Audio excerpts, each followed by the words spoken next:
Okay, I've got a few here. Do you think that Sabine will be a big player in PvP after she becomes farmable? I don't.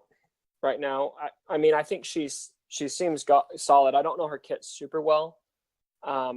She seems to be a viable tune. I don't think she's going to be meta though. That's just my opinion. I could be wrong. And as far as potential for guild v guild, I did some asking about this, and I honestly don't really know what that would entail or if it's true. I think it was Lozzie posted the alliance, the supposed alliance inside information that they had on guild v guild coming. I also know some people in the alliance, and they're telling me that's BS. It's just somebody making stuff up. So I wouldn't buy into it too much. If it comes, we'll find out what it is. I honestly, I don't know enough about these kind of games to know what that kind of set would be like, whether it would be, kind of like the arena where guilds battle for rank or what have you. I really don't know. Where do I think the Phoenix squad is going to be farmable? Well, if it follows suit, the best tunes, probably Sabine and Ezra, are going to be tucked away on a very hard node that's hard to get to, and they're going to only get one hard node, and then you can pay crystals for them. Maybe they'll get thrown in the shard shop. And then the less great tunes like maybe Kanan, Chopper, maybe Zeb. Well, Zeb is pretty good. He's okay, I guess. Scotty says he's crap, right? As I'm saying he's good.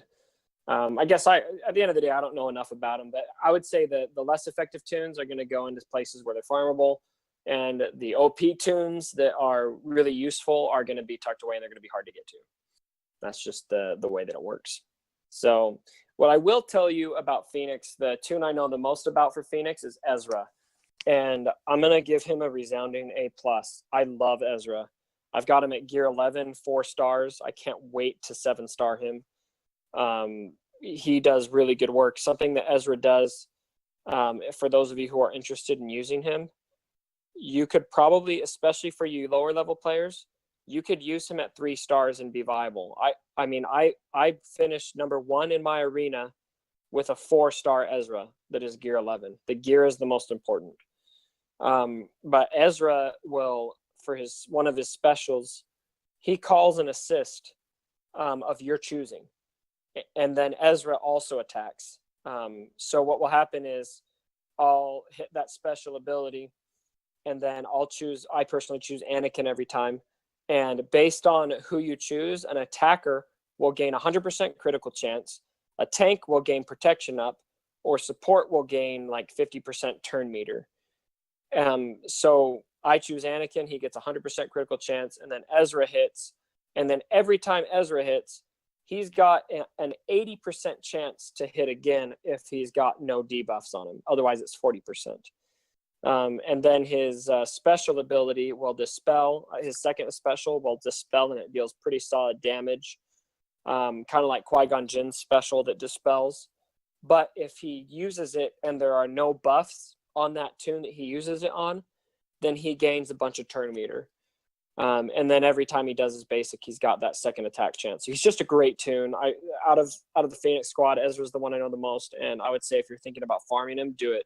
I think he's great, especially if you're going to use him with Jedi. He also has Rebel synergy. If you're running a Rebel team, I haven't seen Ezra used with Rebels yet, but I would expect him to be